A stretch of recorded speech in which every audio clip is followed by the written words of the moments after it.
I got rained on at the Frankfurt Book Fair, rushing down streets looking for Goethe, so my voice might actually go, which people might think that's actually a very good thing. So I'm going to hand it over to Sarah if it goes, because she can handle it. We're here tonight. I hate the phrase celebrate poetry. I have no idea what that means. But we're here tonight to, I guess, show and express something that I'm incapable of doing for sure. And in having a brief conversation with William, I felt I wanted to say something about the poetic dimension, which is a quality of our humanity, maybe the quality of our humanity.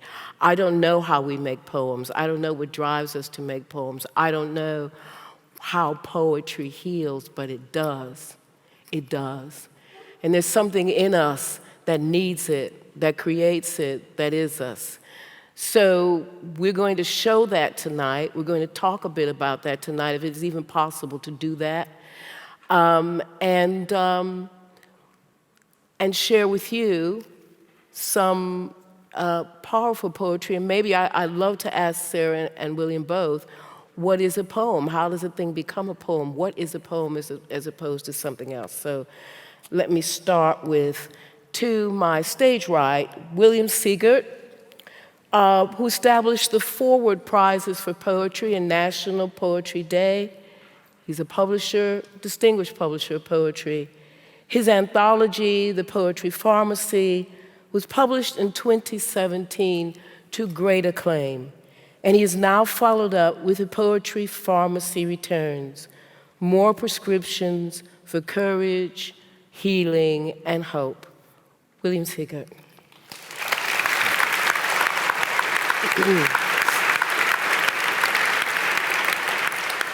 To my left is a woman I've been we've sort of been like ships in the night. We passed each other for 2 decades. I've known Sarah's work, big fan of it, never actually met her, which is like really weird, but here she is. She is, of course, an award-winning writer, broadcaster, lecturer, and critic. She's worked for many years for the BBC, in radio and television, presenting arts programs for BBC Two and Radio 3's Night Waves, and most recently 2 series on history for Radio 4, When Greeks Flew Kites. Her most recent novels, including In the Name of the Family and Blood and Beauty, set in Renaissance Italy, have become international bestsellers and translated into 30 languages. I envy her so much. Sarah Dunant.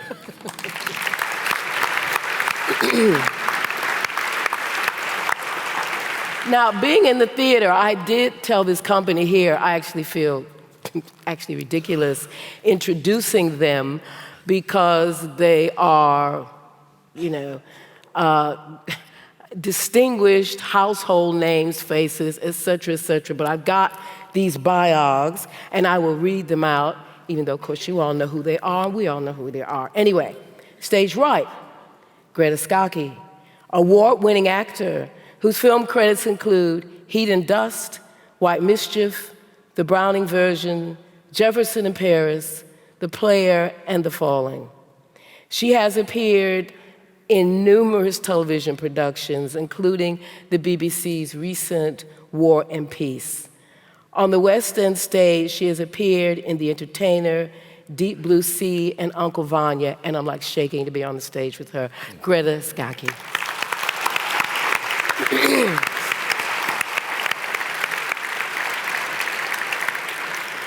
Next to Greta is the great Nina Sosanya, who did a reading of a play of mine, and so I sort of sat in the back trembling with gratitude. She is best known for her roles in W1A, Last Tango in Halifax, and Killing Eve 2. There goes my voice. She recently finished filming an adaptation of Philip Pullman's His Dark Materials for BBC HBO. Nina Sosanya.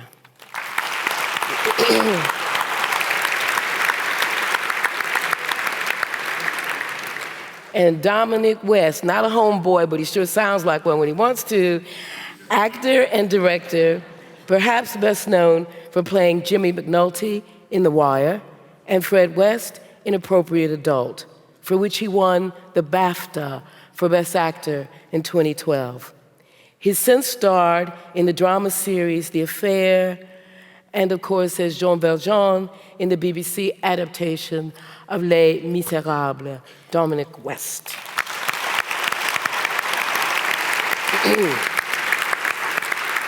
We have an empty chair here, which is always a very intriguing thing on a stage. Always the center of attention. It's like the most dangerous thing you can have on a stage is a gun and an empty chair. We've got an empty chair, and I won't say anything about that until it's time.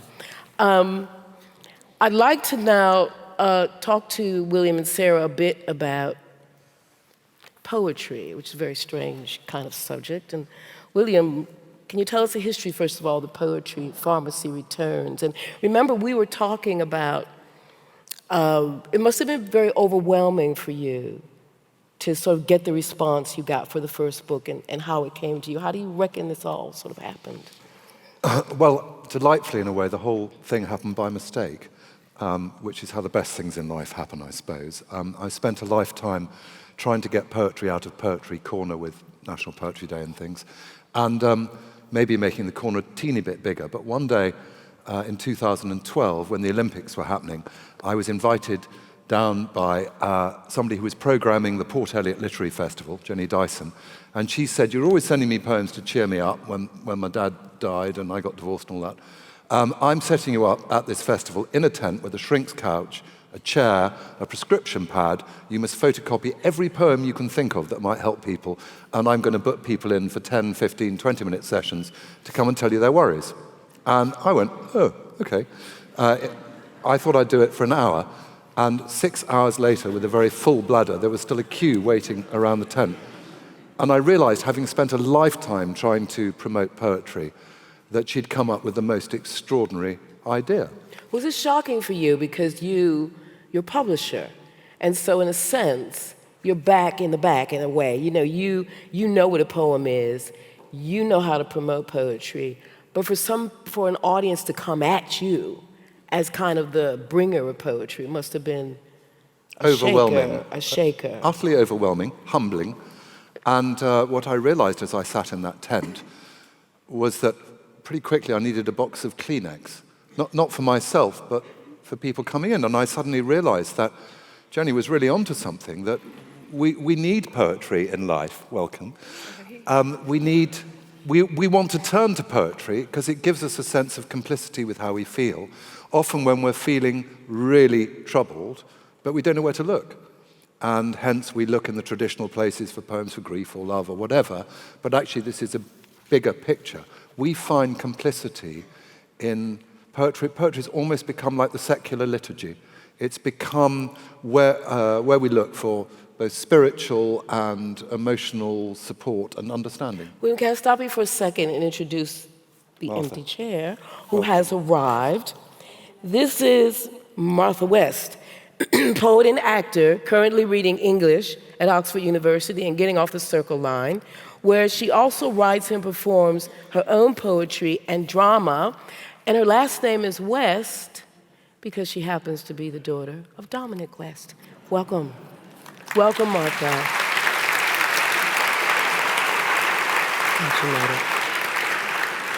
I want to ask Sarah a question I guess I've always wanted to ask. The second question I've always wanted to ask. This is good. You went to Renaissance Italy. Yeah, That's where you are. yeah. But I'm here tonight. No, it's but all right. I'm just saying that's where you are as a creator, as a novelist, as a poet, Is there a poetic dimension there for you? Did it choose you or did you choose it? Look, I'm here as an interloper and a refusenik. And in fact, when they rang me up and said, "Would you do this?" I said, "You shouldn't ask me. I don't really like poetry."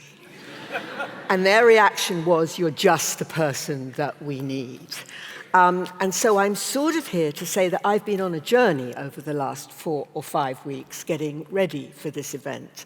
And that, yeah, there's poems in Renaissance Italy, but God, they're written by Dante and they go on for 1,700 pages, and they're in very archaic Italian, so I can't do those.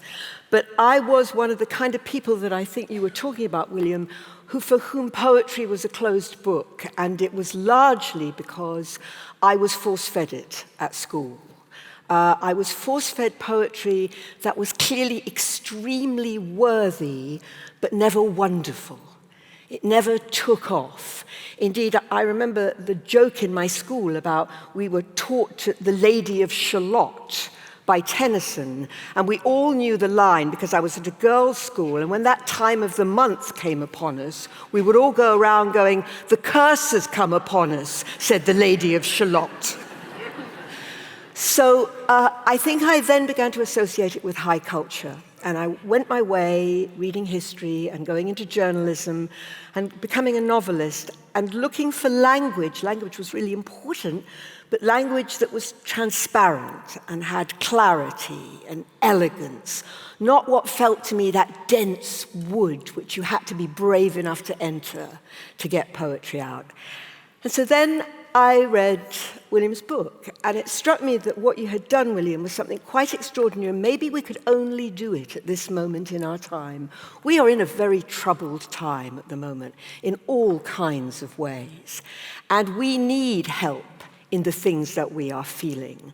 And so what you did is to make poetry walk out and talk to us as if it was our problem that it had had first. But can I push back a tiny bit on this before we go further? You're a poet. There is no way that you aren't, because, look, you can have a label about it, and that's what you want to do, but your books enter a world that only a poet can go into with any kind of courage and authenticity.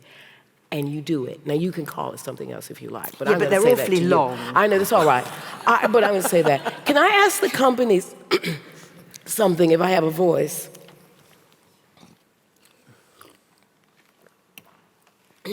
All of you have done something that we haven't done. You've lived in the poetic dimension as performers. You've lived in it. You've done Shakespeare. You've done Goethe. You've been in it. And you come in it with technique, with your own stories, with the work of your director, whatever. Does anybody want to share briefly what being in the poetic dimension is like, the demands of the poetic dimension as an actor? Because I'm not an actor, but I know enough about Shakespeare that there is and Chekhov is poetic, of course, there is a way that you have to embody this, in a sense, in your mind and in your voice, that captures everything, all of it that it's supposed to be. I mean, can anyone share any of that, like being inside this work in the theater? I do think if I don't understand the poem, or to speak it out loud, or even to yourself, to physicalize it in that way, always unlocks something. How do you physicalize it, Dominic? Just a tiny little... Just read it. Read it out loud rather than in your head. And then the next level is if you learn it. If you learn it, and it was always, it's frowned upon for kids to learn poems, but actually if you learn a poem or a piece of Shakespeare or anything like that, your understanding is infinitely greater, I feel. Yes, you inhabit the poem suddenly, don't you? But they're made to be heard, I think. Like Shakespeare is made to be heard, not read. But the difference is, and I just wanted to say that in terms of the theater, you can stand and deliver, and it's a horrible performance. That's horrible. And also, Shakespeare's in your body. I mean, it's in your body, and there's a moment when you feel it in your body, and that's when it starts to actually live and be. And I just wanted to get a tiny bit before we go on, just what it's like to be on a stage with the lights on you, and you do this every night. You have to start again every night. It's not you're carrying it on. You start every night, and you learn something every night. Specific about rhythm, like you were just saying about repetition and rhythm that you get inside, I suppose, and that comes with learning something. You understand the rhythm, and you can anticipate that rhythm so that you're slightly ahead of the beats of what you want to communicate. Also, your own particular context plays so much, a big part of the way that you will interpret a poem or a play, or just words that other people know. They're going to be your own. You're going to take your own rhythm, even with all the technique that we have, it's still your own body. So can I ask you, before we go on to start to read, the question that I asked William, that I'm interested again because you perform poetry to a certain extent, in character. You have to do that. You have to do it with your voice, do it with your mind. What do you think is happening now that makes people want to reach out to poetry as actors? Because your business is constantly looking at human beings, understanding as much as you can about human beings, finding the tiny things that people do in gesture. You know, what do you think something is happening? Do you feel something as actors that something is happening that makes people turn to want to encounter a book like The Poetry Pharmacy and need it? I think for me, I'm feeling with my generation who, like you, I think a lot of people are a bit disillusioned when they're sort of trawling through a GCSE poetry list. But there's two dimensions which bring that alive. One is the theatre and that embodiment of poetry. But I think another thing that makes poems hugely relevant to young people today is rap music and the musical nature of poetry in a way that makes poetry more accessible than, you know, reading a novel that won the Booker Prize or something that might require not only more attention span but also doesn't have that kind of lyrical accessibility in a way. Do you know, it's really exciting because poetry sales, book sales, have gone up 50% in the last 3 years. And it's the fastest growing literary art form. And the reason is a combination of rap music and social media. The poetry world was tied up for a long time by half a dozen middle-aged, white, middle-class men who were the poetry editors of Faber and Chatto and all these various poetry publishers. And they shared pretty much the same views as what a good poem was. When Instagram came along, it allowed all kinds of people of different generations to put their stuff out there, build millions of followers, in Rupi Kaur's case, and suddenly the publishers were chasing people like her and saying, I want to publish your work. And she's now the best-selling poet of all time. It's really exciting, and in some ways, poetry in the 19th century was a big popular thing. When Tennyson's latest collection came out, people queued for it. But then there was no competition. It was very hard to get hold of any culture if you didn't live in a big city. Come the 1950s, and poetry suddenly got subsumed into different other art forms. People will tell you Van Morrison, Leonard Cohen, Bob Dylan and the poets. Poets became copywriters in advertising. They wrote jingles on the radio and everything else. Poetry is alive and well, but the combination of rap and social media means it's exploding. And that's beautiful. It is beautiful. And I think in part it's because of something deeper as well, which is that we don't go to commune together on a Sunday or a Saturday anymore in churches and mosques and synagogues in the way in which people used to 50 years ago. And we've lost touch with some kind of liturgical shared element in our lives. And the canon of poetry has become a kind of secular liturgy. And people are finding things in poetry and sharing them with each other, saying, this is how I feel. Something expressed rather more elegantly than I can express myself, but I have a real sense of complicity with this, and it makes me feel understood. And I think what's so exciting in a poem when it happens is it means I'm not mad, I'm not alone. And what's more, if somebody wrote this 700 years ago, this is normal how I feel. And in this, as Sarah said, this very troubling, difficult world in which we live in today, the poem moors us, gives us a sense of continuity, gives us a sense of high tide and low tide. And we can feel the link between those generations as well. We're not alone. Let's get into the poems. And we are going to do that now because you are going to do the first poem. So I'm going to start with the first choice of poem, which is called An Invitation. I work in history a great deal, and if there's one thing that stands out in history like anything, it's the bad deal women have had over centuries. And specifically, they've had a bad deal in terms of they cannot get their hands on power, and the only power they get to be able to manipulate is through what they look like. So beauty has been a real commodity in the past. But beauty, of course, has always, by definition, excluded most people in order to make it privileged and precious. So, you know, if you work in the Renaissance, as I do in Italy, you've got a country of dark-haired women, Venus rises from the waves blonde, right? You're living in a Europe which nobody has enough food to eat. The idea of beauty is women in court clothes with bosoms like huge pillows.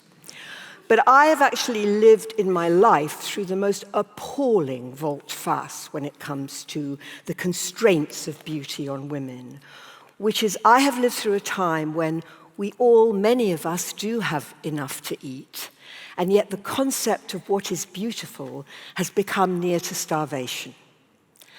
And what we have done is to, particularly as young women enter puberty, is to suggest to them that rather than their bodies that are coming naturally to them, the one thing they ought to look like is somebody who hasn't eaten for 6 or 7 days, who is essentially a size 0 model, because size 0 models work well in our commercial reality as clothes hangers for the fashion what industry. you chose for and this that's first why, poem. yes, sorry, Yes. I'll get on with it now. That's all right, and that's why I chose this poem, because the poem is a celebration, and it should be, you should hear it coming out of all girls' schools through a loudspeaker.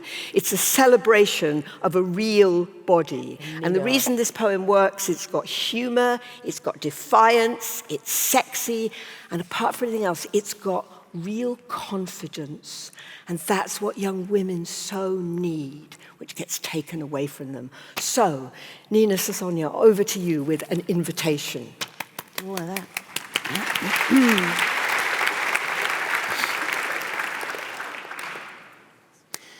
Invitation by Grace Nichols. If my fat was too much for me, I would have told you. I would have lost a stone or two. I would have gone jogging, even when it was fogging.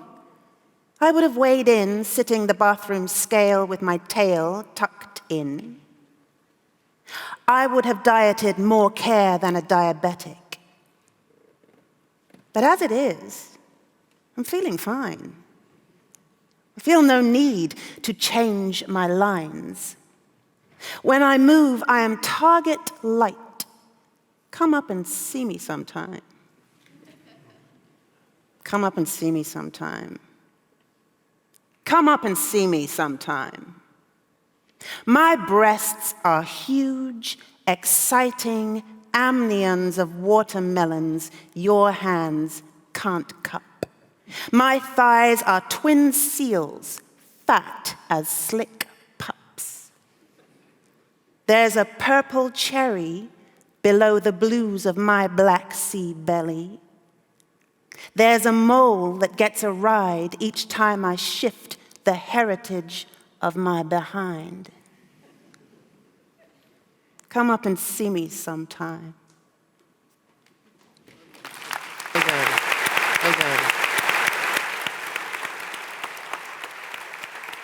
William, you have the next poem. Well, in a similar genre, a lot of people come and tell me, but mostly women, but that they're victims of men denigrating what men call their femininity, and by extension, their attractiveness. And I've seen some of the strongest women I've met react like this. And my first reaction is, why put the power in their hands? It's not for them, whoever they may be, to judge how you express your femininity. You're the expert in who you are, not them.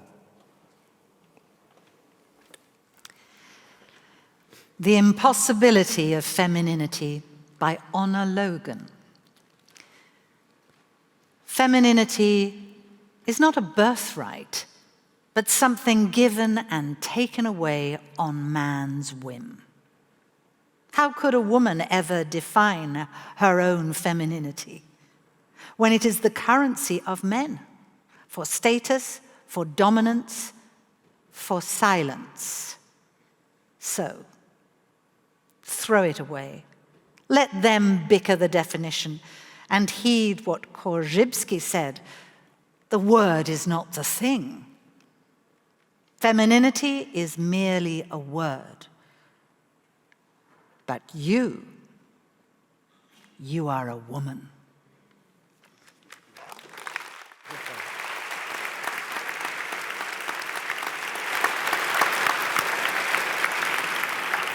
Sarah, you have a Grace Nichols poem. You want Another to do Grace next. Nichols, she did The Invitation, and I want to live in whatever house she's living in, so she could talk to me all the time.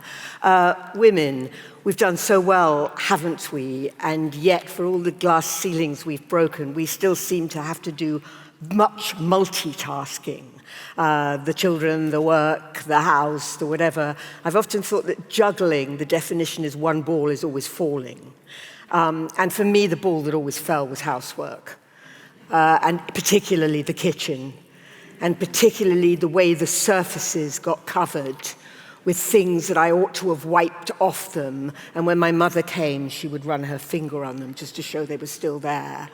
I've always wanted to find something that made me feel better about Greece, and here it is, Greece. Read by Nina. Nina. Grease by Grace Nichols. Grease steals in like a lover over the body of my oven. Grease kisses the knobs of my stove. Grease plays with the small hands of my spoons. Grease caresses the skin of my tablecloth. Grease reassures me that life is naturally sticky. Grease is obviously having an affair with me.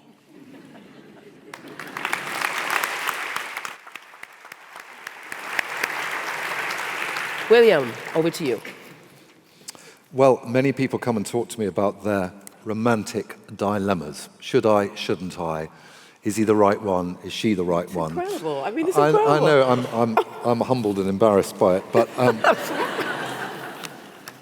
Wow. I think one of the problems in the modern world as well is that we live in an increasingly anxious world about what might happen rather than what has happened. It's partly dominated by headlines. Our newspapers and our tellies are filled with anxiety about what hasn't happened, but what might happen. And what I love about this poem is this gives you the right to go and make a very big mistake. This is What It Is by Eric Fried. It is madness, says reason. It is what it is, says love. It is unhappiness, says calculation. It is nothing but pain, says fear. It has no future, says insight. It is what it is, says love. It is ridiculous, says pride. It is foolish, says caution. It is impossible, says experience. It is what it is, says love.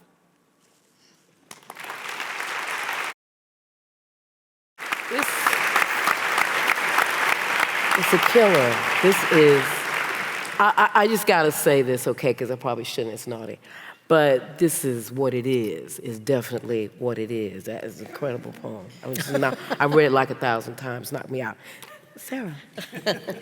Well, it is what it is, but it's not the only thing in life. Yeah, but it lays it down. Okay, And it seems to me that in order to really appreciate it, you have to almost get yourself to be able to appreciate joy in other things too.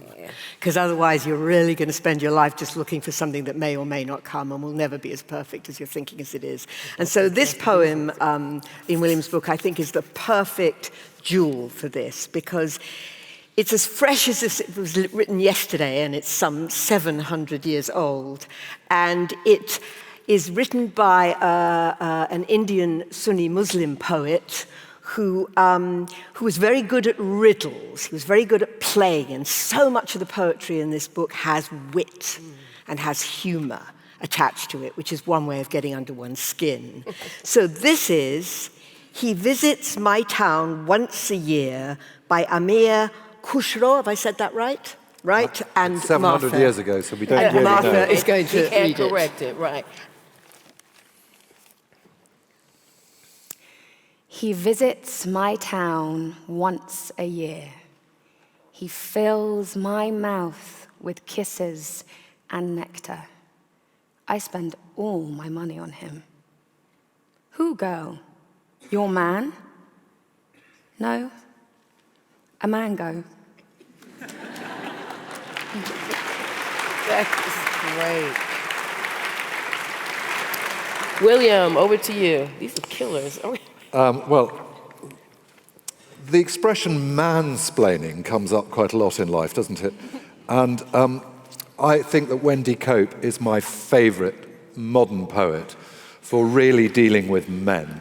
I don't know whether you know that famous poem, Two Cures for Love, which goes, 1, don't see him, don't phone or write a letter.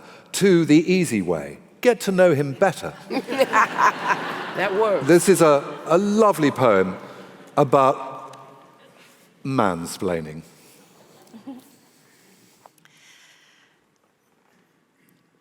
Differences of Opinion by Wendy Cope. He tells her that the earth is flat. He knows the facts, and that is that. In altercations fierce and long, she tries her best to prove him wrong, but he has learnt to argue well. He calls her arguments unsound and often asks her not to yell. She cannot win. He stands his ground. The planet goes on being round.